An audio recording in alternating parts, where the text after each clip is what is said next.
Day 25. I really like this image of this woman standing in the snow looking at the Eiffel Tower. I found it on Pinterest and I decided it would look excellent in a snow globe or as a snow globe cookie. So I'm starting out by piping the center of her body or the center of her coat. I've decided to make the overcoat yellow instead of white, so here I am just piping the body, and I'm pushing up my royal icing to make the collar of the coat.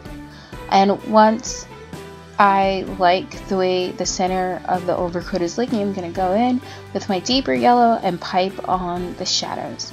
And I'm just using the photocopy of the image from my computer and my Kopy cake machine. And once I've let the center of the coat or her body and the beret dry, I'm going to go in with the sleeves, which is what I'm doing here, and then again it's the same deal. I'll pipe the sleeves with the brighter yellow, then I'll go in with my deeper yellow to make the shadows. And here I'm piping on the skirt, but it was the wrong color. I made a mistake. I had a lot of things on my mind, so I just went back over the red portion when it was dry with the dark blue or navy that I intended for the skirt to be. I'm using a deep brown for her boots, and then I'll go in with a lighter brown, like a tan, for the highlight on the boots. And just for economical reasons, I use the same colors for her hair, so the darker brown and then the tan. And I'll just, swirl it around to give it the illusion. And here I was trying to make like highlights on the tips. So I start out with the tan and then I go in with the darker brown, but it didn't really work out, but that was okay.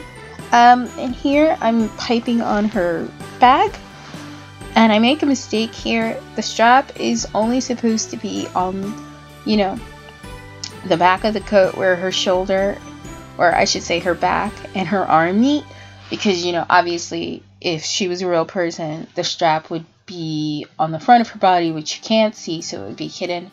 And so I just scraped off the royal icing that I didn't need, and since I was piping this cookie as a snow globe, I'll just go in with my lighter blue, which is what I have here, and it'll hide the scraped off royal icing where my mistake was.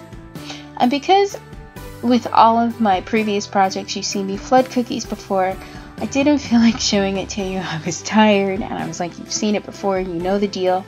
So I pipe 3/4 of the snow globe with the sky blue, or light blue for the sky, and then the last quarter with white for the snow.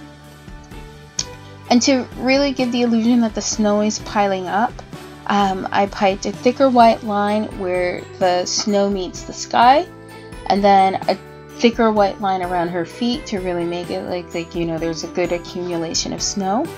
And then I piped on small white dots, and you've seen me do dots before, to simulate the snowflakes over her coat, on the sky.